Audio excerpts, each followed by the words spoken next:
Alarming বিষয়ে আজকে সভা যখন মিলিত হয় তখন পয়েন্ট অফ অর্ডারের মাধ্যমে মাননীয় বিধায়ক নাগরাকাটা, সম্মানীয় পুনা ভাংরা,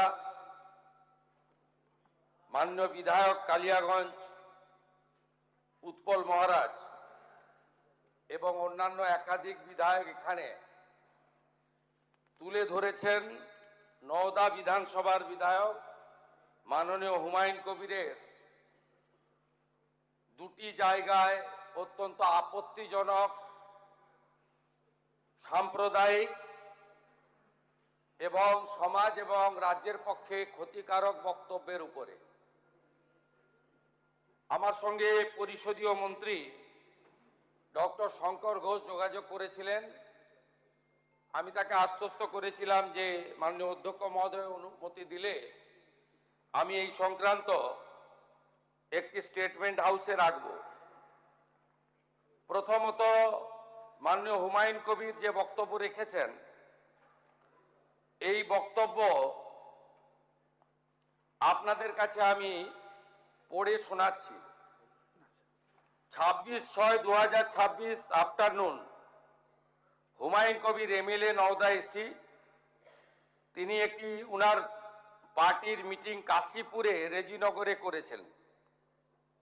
সেখানে তিনি বলছেন এই যে অনামিকা ঘোষ সে ভোটে হেরে মনে করছে আমি এমএলএ, এখানে ভোটে হেরে বিজেপি মনে করছে আমি এমএলএ, এখানে এখন আস্ফালন করে বেড়াচ্ছে।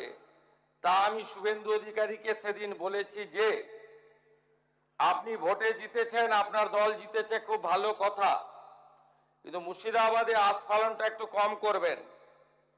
আমি যেদিন ময়দানে মুসলমানদের নিয়ে নেমে যাব না সেদিন এমন সাটা ভাগা মার শুরু করবে যে আপনাদের পতাকা বহন করার লোক থাকবে না।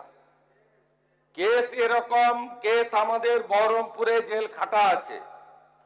5000 লোককে আপনি বহরমপুর সেন্ট্রাল জেলের যা আয়তন তাতে 4700 বা 4800-র বেশি লোক ধরে না।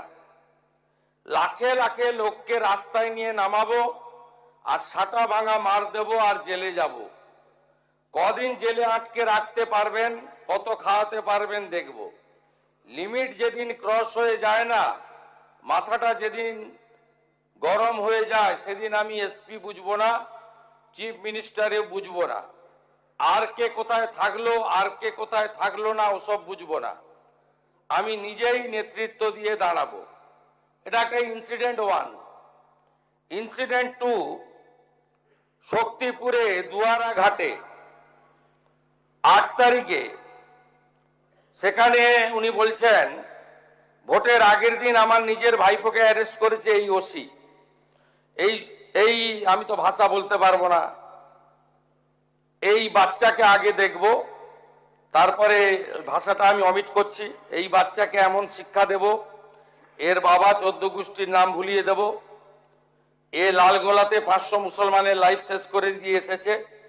সত্যভাবে বলবো, এই ওসিকে এখান থেকে সরানো শুধু না, একেবারে অকেজো পোস্টিং দিতে হবে।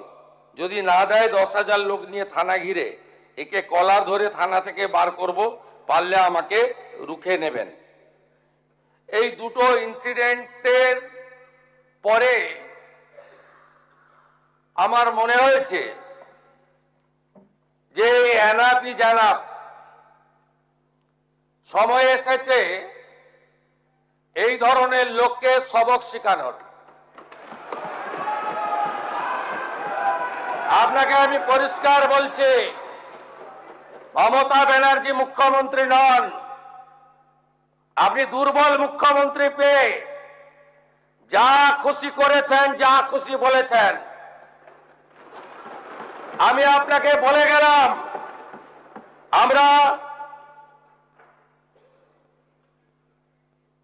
দুটো এফআইআর স্টার্ট করেছি।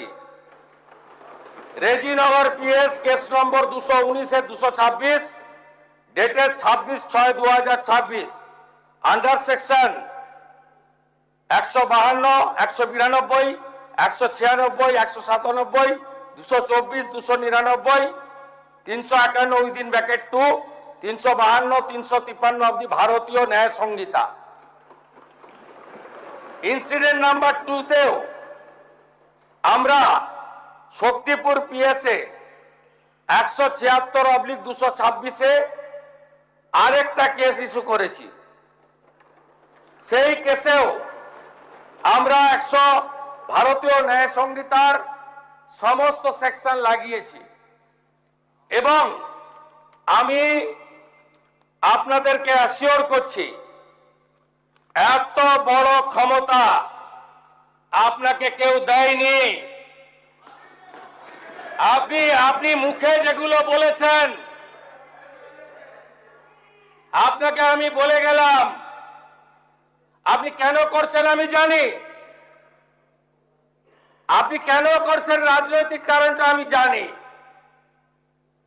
আপনার এজেন্ডা 2 ছিল।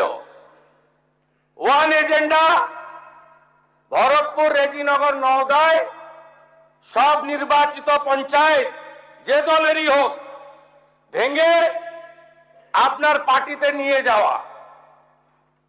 আপনি সেটা করতে পারছেন না।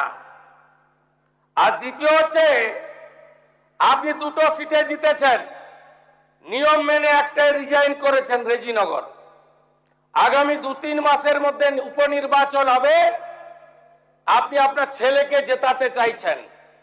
72% মুসলিম আছে, মুসলিম ভোটকে কনসলিডেট করার জন্য আপনি এই খেলাটা খেলছেন। আপনি কান খুলে শুনে রাখুন, আপনাকে এইভাবে ধমক হুমকি বেপরোয়া লাগাম ছাড়া কথা বলতে দেব না, দেব না, দেব না। আপনাকে আমি শুধু 3টে উদাহরণ দিলাম। সন্দেশখালীতে একজন ছিল,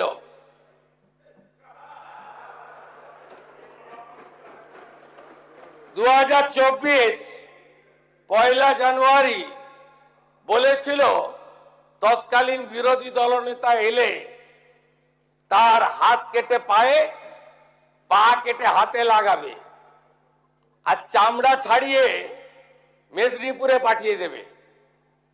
ওর অবস্থা কি হয়েছে সবাই দেখেছে। একই টোন ছিল।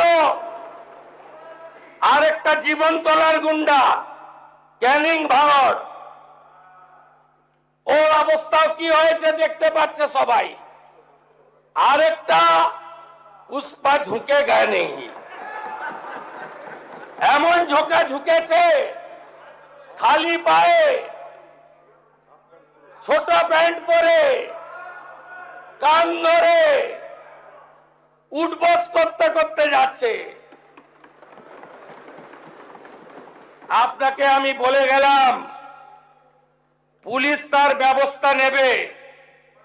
আর আমি 1 সপ্তাহ পরে মুর্শিদাবাদে যাচ্ছি।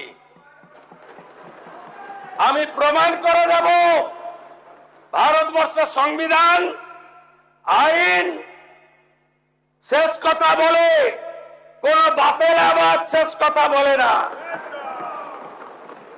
আপনাকে সংযত হওয়ার, সতর্ক হওয়ার, এই ধরনের কথা প্রত্যাহার করার এবং ভবিষ্যতে এই ধরনের কথা বলার আগে 25 বার ভাবার হুঁশিয়ারি দিয়ে আমি সবাইকে আশ্বস্ত করছি। আপনারা ভাবছেন কেস হয়েছে, অ্যাকশন কবে হবে? যারা ওকে ডেকেছিল এই সভাতে তাদেরকে আগে তুলব, তারপরে আপনার কাছে যাব। যা করার করব আমি আশ্বস্ত করছি আপনাদের। আপনি ধরে রাখুন, এটা ওর শেষ বক্তব্য, ধরে রাখতে পারেন। এই সরকার আইনের শাসন প্রতিষ্ঠা করবে, গুন্ডাদের শাসন সমাপ্ত করবে, নিশ্চিন্ত থাকুন। সবাই ভালো থাকবেন, ধন্যবাদ।